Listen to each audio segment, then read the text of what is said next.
Good morning. About 6:45 a.m. Friday, October 14th, 2022. Coming to you from the East Coast of the United States, where the weather cannot seem to decide if it's going to be fall or heading into spring. So the last few mornings it's been in the 60s and it's gone up into the 80s. Oh, yesterday it was hot outside.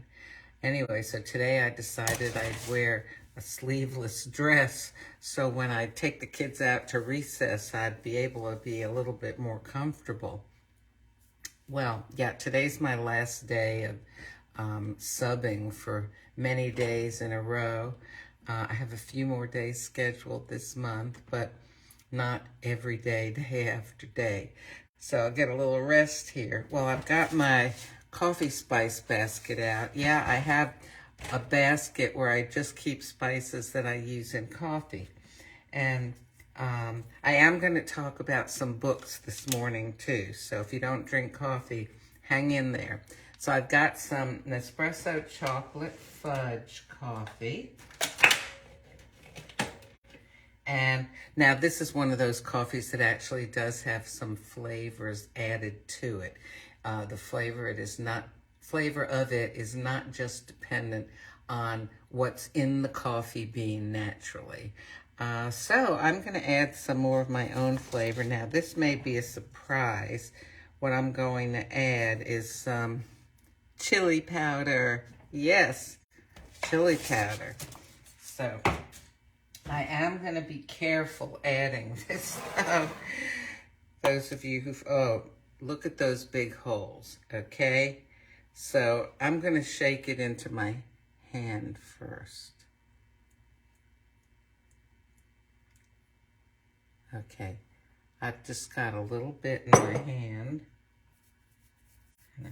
Rub it off there. Okay. And I'll show you how much I have in there. It's not a lot. Okay, can you see the little pieces of chili powder? And also, I'm going to enhance that flavor with a little bit of skinny syrup. This is 0-calorie syrup. It's chocolate coconut macaron.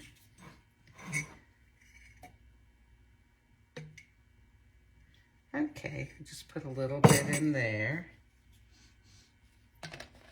Now, this is not going to be like, you know, eating some sort of spicy Mexican dish or something. The chili powder is just going to give it a little tiny bit of a zing.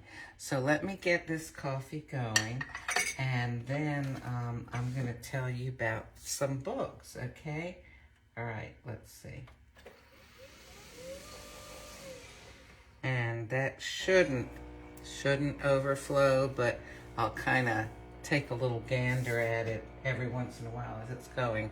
So, okay, over here, oops, I got that spoon in there so it's jingling. Over here, I've got some books, okay? You know what? Hang on. All right, so here's the coffee, all right? Now, I'll show you the books. I turned the camera around so you can read.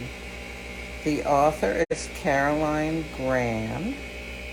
Now, my favorite book in this series is not here, which is called The Killings at Badger's Drift.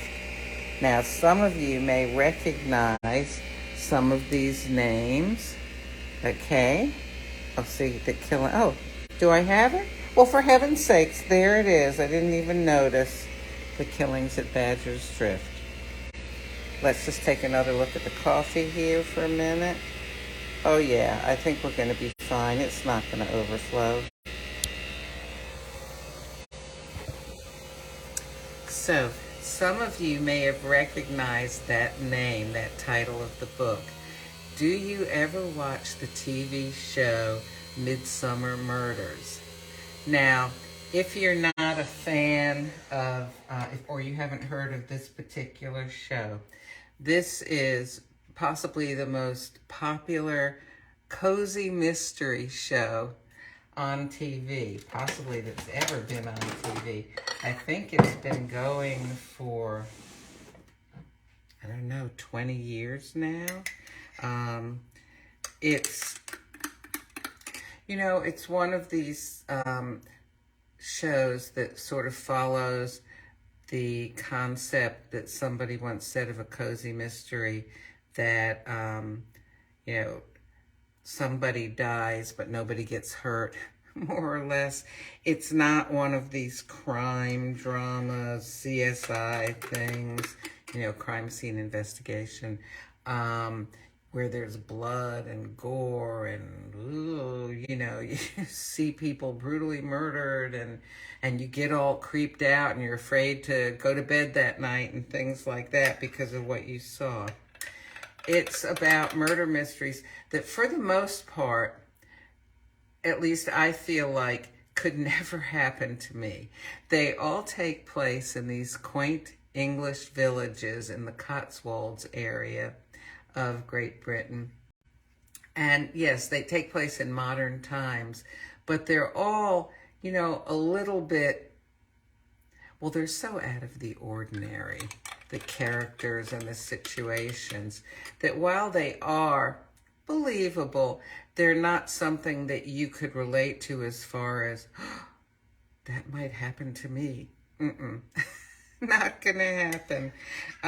Also, you always feel so good at the end. These are actually kind of comforting to watch, because Chief Inspector Barnaby, who is the main character,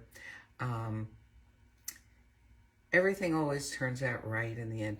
And always at the end, there's a little bit of humor, a little bit of lightness, a little bit of maybe his family life, that takes whatever happened from the story to a place of, okay, everything has been made right. You know, let's all go on living here. And in many cases, and the bad guys got his just desserts, or hers, for that matter.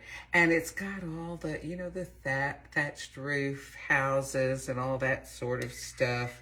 A lot of things that people think of when they think of the English countryside. You know, like sometimes there'll be episodes with people, you know, riding horses in a, you know, the foxes and hounds sort of things, and horse races, and people, you know, the wealthy people who sort of own the village and they live in a big manor house and things like that. So it takes it out of, at least my own reality, living in a little apartment in South Georgia. So it's a little bit of a flight of fancy, and it's a relief for you from your everyday life. It's almost a little bit of a fantasy, but like I said, you don't end up at the end going, oh no, you know, is somebody going to scare me to death because they're dressing up as a headless knight riding in on a horse, just like my family legends talk about, you know. Anyhow, let me take a sip of this coffee here and see if I can taste the chili.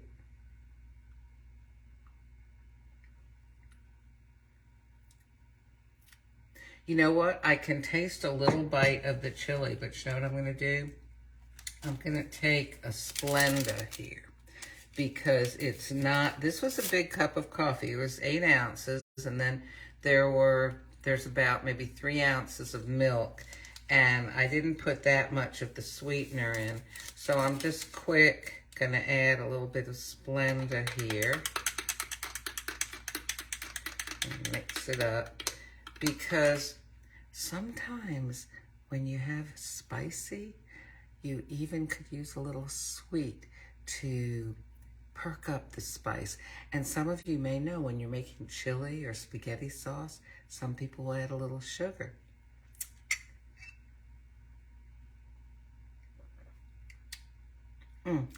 That's nicer. That is nicer. Does it need a little more chili? I'm going to put just a tad more chili powder in there. Oh, sometimes I wish that you know, there was some way you could be tasting this with me. All right.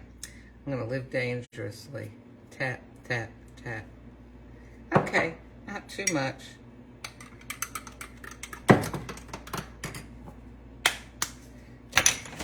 Now, I'll give this a try.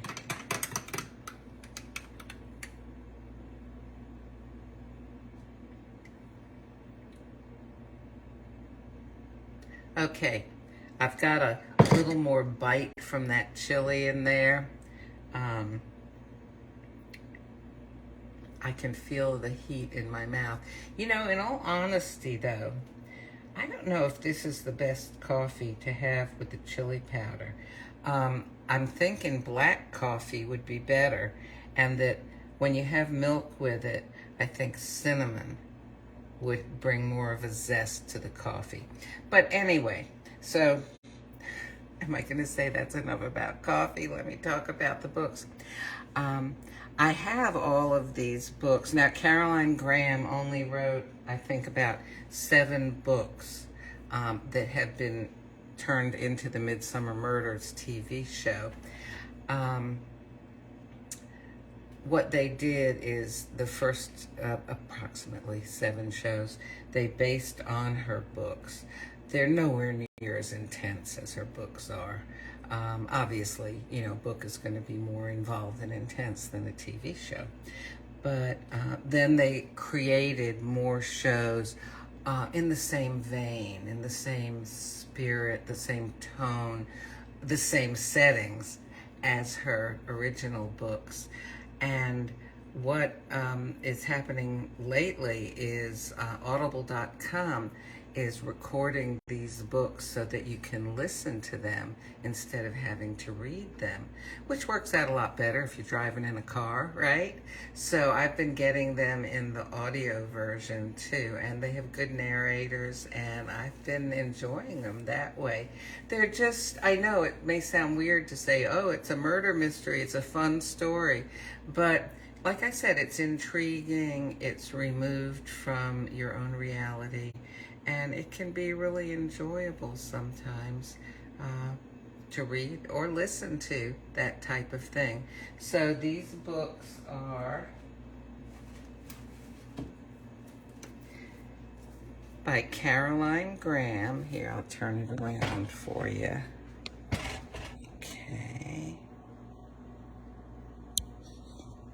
Okay, Caroline Graham. The first one is The Killings at Badger's Drift.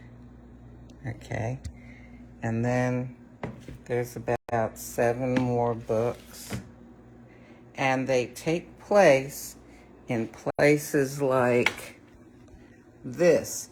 That's a picture that I took when I visited the Cotswolds a few years ago.